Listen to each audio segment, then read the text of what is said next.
Assalamualaikum students, I am Akshay Ishtiaq, your online teacher for the subject of chemistry.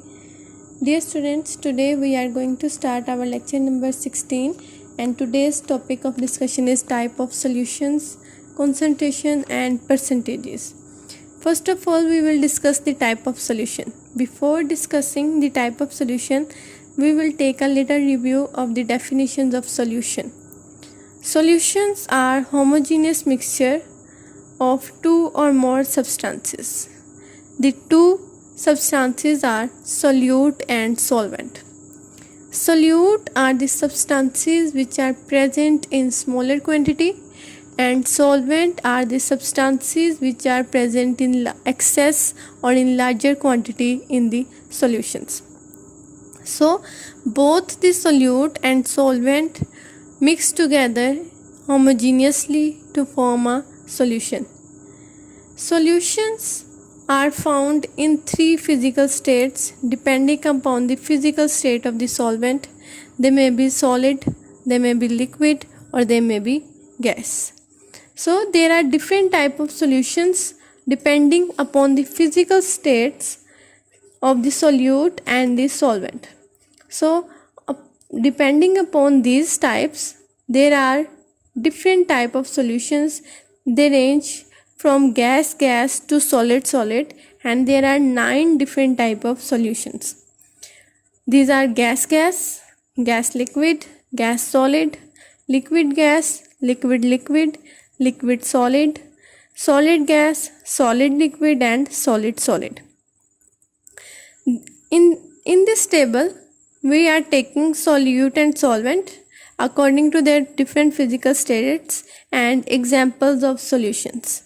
This topic is of much importance according to MCQs and short questions.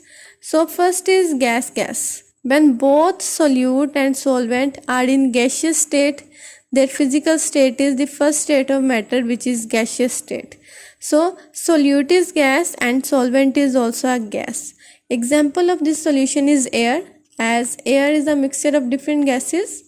Mixture of hydrogen and helium in weather balloons.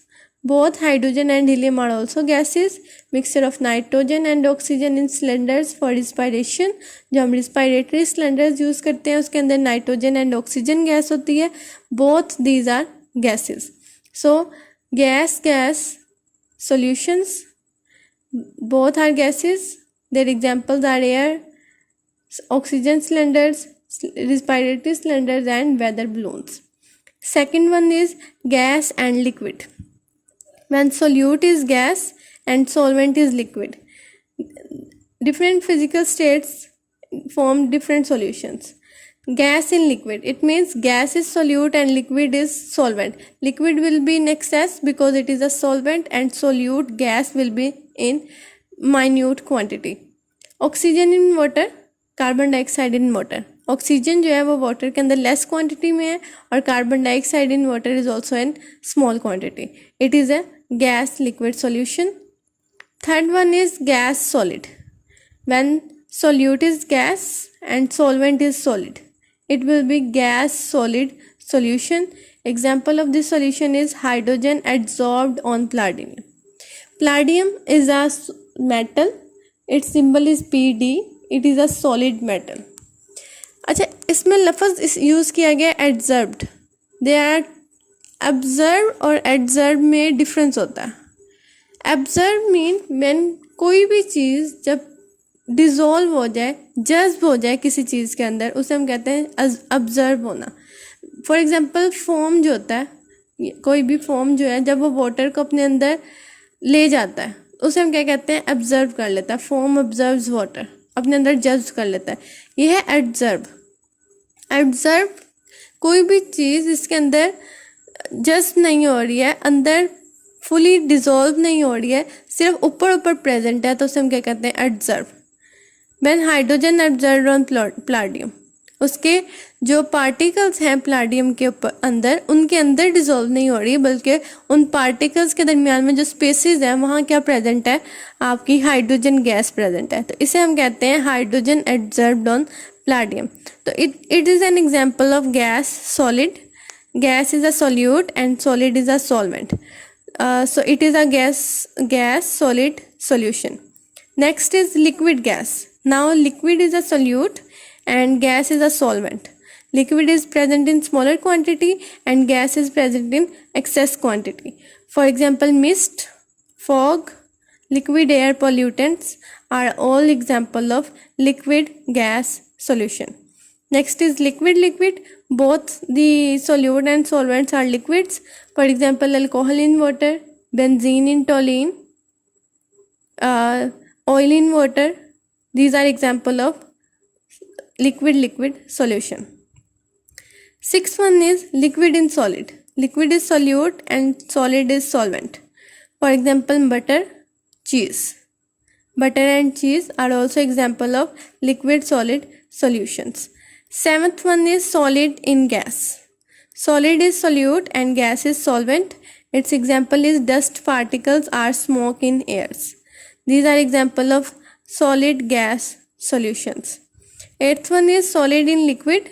Solid, sugar in water, salt in water are example of solid in liquid, in which solid is solute and liquid is solvent. Last one is solid in solid.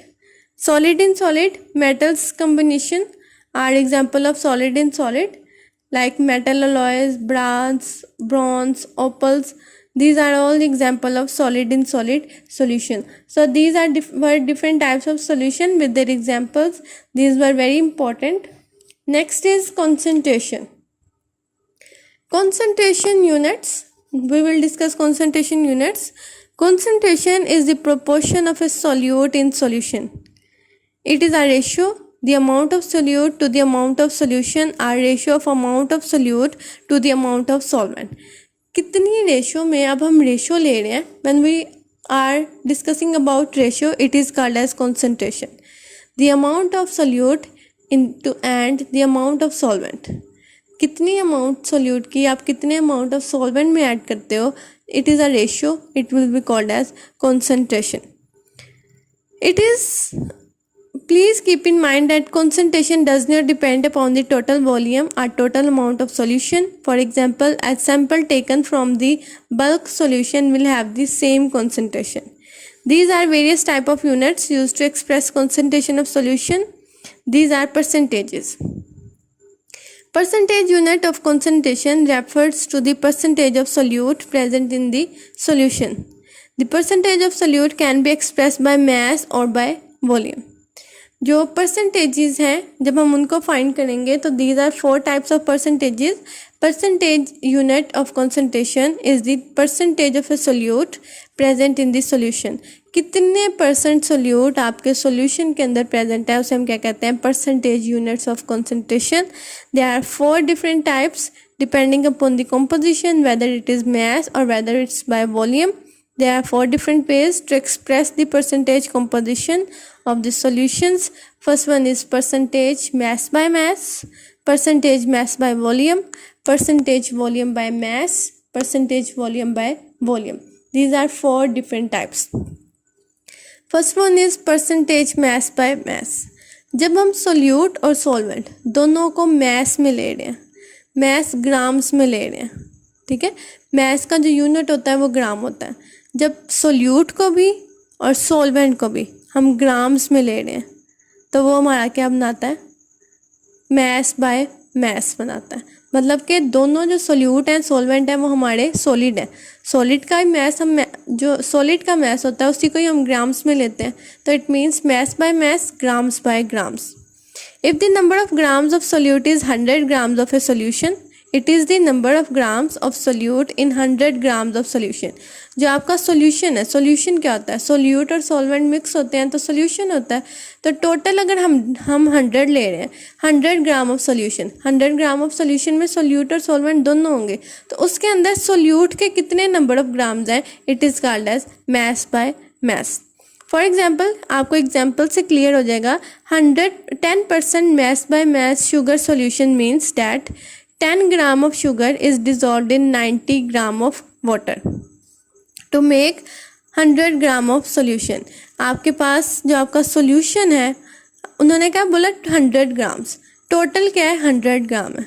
तो इसका मतलब है कि जो आपका solute है 10% है ना, तो 100 है, तो जो आपका 10 ग्राम है वो क्या है, सोल्यूट है, और जो 90 ग्राम है वो क्या है, सॉल्वेंट है। सॉल्वेंट और सोल्यूट मिक्स करेंगे तो वो क्या बना देते हैं, सॉल्यूशन बना देते हैं। परसेंट मैस बाय मैस का हमारे पास फॉर्मूला क्या आ जाता है, mess of solute divided by mass of solute plus mass of solvent multiply by 100। या फिर अगर आप इसको इजी कर लें तो उसको हम क्या लेंगे, mess of solute in grams divided by mass of solution in grams multiply by 100।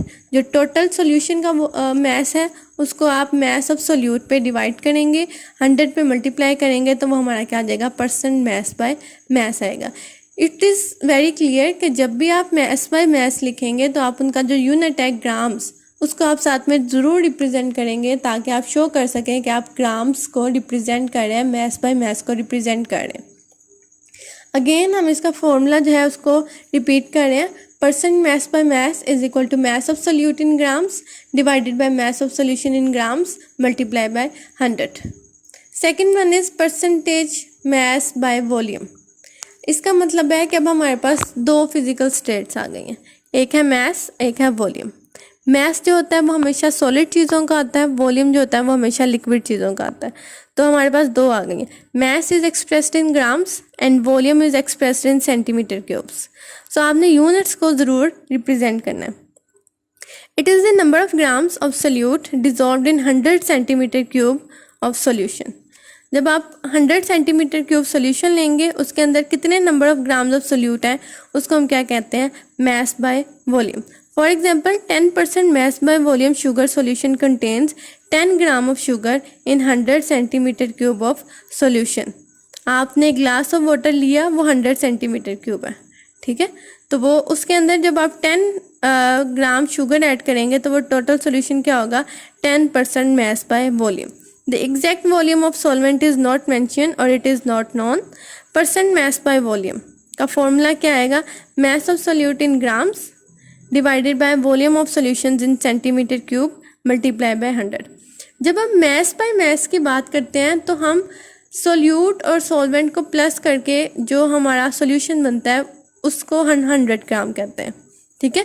लेकिन जब हम मैस बाय वॉल्यूम की बात करते हैं तो कितने वॉल्यूम में हम कितने मैस ऐड कर रहे हैं वो हमारा क्या बनाता है, मैस बाय वॉल्यूम सॉल्यूशन बनाता है। फॉर एग्जांपल 10 ग्राम शुगर को हमने 100 सेंटीमीटर क्यूब में ऐड किया तो वो हमारा क्या बना है, 10% मैस बाय मैस। जब हमने मैस बाय वॉल्यूम बना, जब हम मैस बाय मैस की बात कर रहे थे तो हमने कहा कि 10 ग्राम शुगर 90 ग्राम में आप ऐड करेंगे तो वो आपका क्या बनाएगा, mess by mess 100 grams of solution बनाएगा। तो इस तरह से डिफरेंट यूनिट्स को हम यूज़ कर रहे हैं। तो यहाँ पे हमने दो यूनिट्स डिस्कस किए हैं, percentage mass by mass and percentage mass by volume. Mess by mess में आप दोनों चीज़ों को ग्राम्स में ले रहे हैं, मैस बाय वॉल्यूम में आप एक को ग्राम्स में और एक को सेंटीमीटर क्यूब में यूज़ कर रहे हैं। Next is percentage volume by mess. अब उल्ट हो गया, सोल्यूट जो है वो लिक्विड हो गया और जो सॉल्वेंट है वो सॉलिड हो गया। वॉल्यूम बाय मैस, वॉल्यूम को आप सेंटीमीटर क्यूब में और मैस को आप ग्राम्स में रिप्रेजेंट करेंगे। It is the volume in centimetre cube of a solute dissolved in 100 gram of solution. जब आप सेंटीमीटर क्यूब सोल्यूट को 100 ग्राम ऑफ सोल्यूशन में ऐड करेंगे तो वो आपका क्या बना देगा, volume by mass, percent volume by mass solution आएगा। For example 10% volume by mass alcohol solution in water means 10 centimetre cube of alcohol is dissolved in volume of water so that the total mass of solution is 100 gram. In such solution, the mass of solution is under consideration, total volume of solution is not. Total volume of solution आपको बता दिया गया। Percent volume by mass is equal to volume of solute in centimeter cube and mass of solution in grams multiply by 100. Fourth one is and the last one is percentage volume by volume। जब दोनों चीज़ें आपके पास क्या आ रही हैं, solid में आ रही हैं, सॉरी लिक्विड में आ रही हैं, सेंटीमीटर क्यूब में हम ले रहे हैं। ये जो हमने अब ऊपर वाले केस में मैस वॉल्यूम बाय मैस ली है उसमें हम 10% अल्कोहल ऐड कर रहे हैं इन वाटर। वाटर जो है वो सॉलिड है, आइस की फॉर्म में, तो इसलिए वो क्या है, सॉलिड है, जिसका हम मैस ले रहे हैं, ग्राम्स में ले रहे हैं। नेक्स्ट है वॉल्यूम बाय वॉल्यूम। इसको आपने कंफ्यूज नहीं करना कि वाटर जो है वो तो लिक्विड होता है, लिक्विड को हम फ्रीज भी तो करते हैं, सॉलिड भी तो बनता है, तो जब सॉलिड बनेगा तो उसको हम ग्राम्स में लेते हैं। Last is volume by volume, percent volume by volume. जब आप दोनों चीज़ों को लिक्विड स्टेट में ले रहे हैं, सेंटीमीटर क्यूब में मेजर कर रहे हैं, तो उसको हम क्या कहते हैं, volume by volume. It is the volume in centimeter cube of a solute dissolved per 100 centimeter cube of the solution.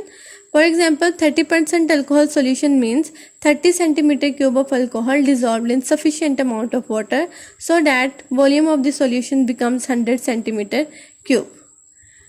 Formula क्या है, percent volume by volume is equal to volume of solute in centimetre cube, volume of solution in centimetre cube multiply by 100। तो ये 4 units थे हमारे पास, mass by mass, mass by volume, volume by mass and volume by volume. एक हमारे पास छोटी सी एग्जांपल है, एग्जांपल नंबर 6.1। If we add 5 centimeter cube of acetone in water to prepare 90 centimeter cube of aqueous solution, calculate the concentration volume by volume of this solution. Volume by volume दिया गया, इसका मतलब है दोनों क्या है, लिक्विड्स हैं, दोनों को हम सेंटीमीटर क्यूब में मेजर करेंगे। तो वॉल्यूम ऑफ सोल्यूट कितना है, 5। Volume of solute acetone 5 centimeter cube in water to prepare 90 centimeter cube of aqueous solution. तो वॉल्यूम ऑफ सोल्यूशन कितना है, 90 सेंटीमीटर क्यूब। तो 5 का आप 90 पे डिवाइड करेंगे, परसेंटेज निकालनी है, 100 से मल्टीप्लाई करेंगे तो क्या आ गई 5.5। तो इसका मतलब है the concentration of solution is 5.5% by volume. तो इस तरह से जो है वो हम डिफरेंट परसेंटेजेस के लिए, डिफरेंट सॉल्यूशंस के लिए डिफरेंट परसेंटेजेस को यूज़ करते हैं, डिफरेंट यूनिट्स यूज़ करते हैं, depending upon the type of solute and solvent हम डिफरेंट टाइप ऑफ यूनिट्स को यूज़ करते हैं। सो ये जो था, ये हमारा लेक्चर नंबर 16 था जो हमने आज के लेक्चर में कवर किया। असाइनमेंट के क्वेश्चन नंबर 19 to 24 जो है वो इसी लेक्चर के अकॉर्डिंग है, उसको आपने सॉल्व कर लेना। Thank you.